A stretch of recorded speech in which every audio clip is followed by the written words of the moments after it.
Hi guys, this is just a really quick video regarding the pelvic clocks, which we have touched on the past 2 weeks.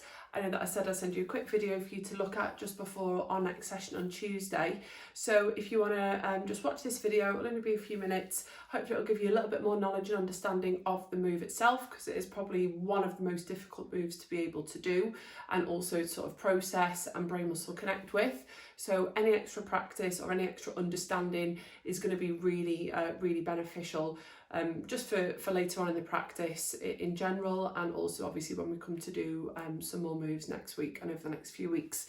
So you can start in a lying down position, in that supine position, in that rest position, and if you do need that little pillow underneath the head, then that's fine. Just make sure your feet and your knees are hip width. With your pelvic clocks, the really important thing to do here is just make sure that the pelvis is level. So I always take the heels of my hands and just press them onto the hip bones. If you are a little bit maybe wonky or slightly unlevel, or you're favouring the weight one side, you might find that one of the hip bones is sticking up when you do this. So at least when you put the heels of the hands onto the hip bones, you can try and gauge whether your pelvis is nice and level. To start with, we want that neutral spine, so make sure you can only fit up to the knuckles of the forefingers. Make sure you can't, for example, fit the whole arm underneath like that, because that would mean that we're really pushing up and we're really overarching the lumbar spine. So we want a nice neutral spine. I want you to draw the ribs down, and I would use hands on just to help you connect, especially sort of for the first few sessions. Index fingers are at the bottom and the thumbs are up towards the top where the belly button is.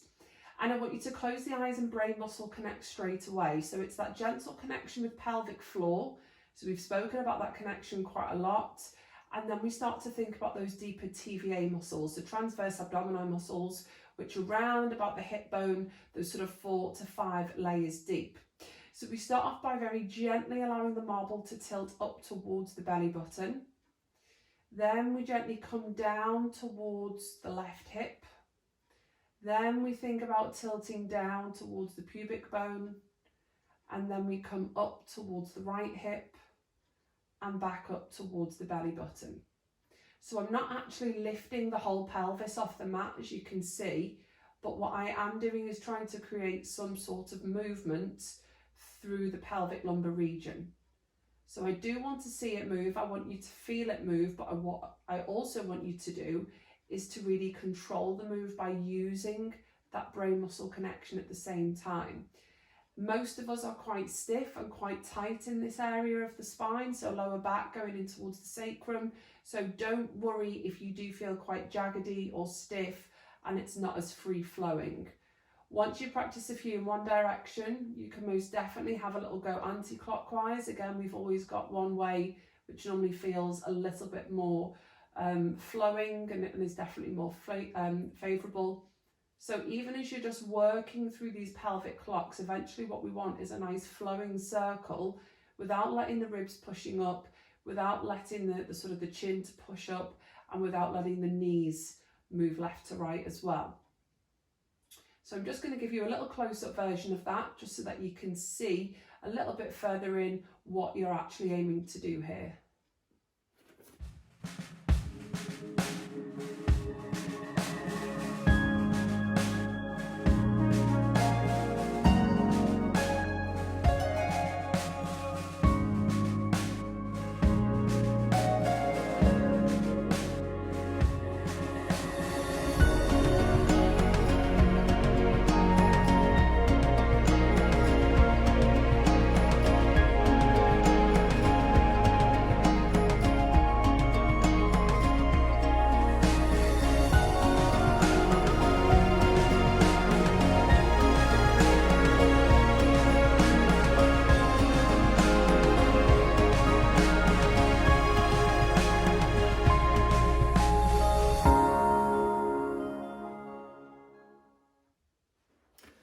also, just to let you guys know, I'm just going to give you a really quick demonstration on how not to do the pelvic clock. So what we're trying to sort of get away from. We do two versions of pelvic clocks. Obviously, the version that I'm showing you now is very much about control. It's very much about lumbosacral movement, but also using those abdominal muscles and that brain muscle connection to control the movement, so you're not just using your back.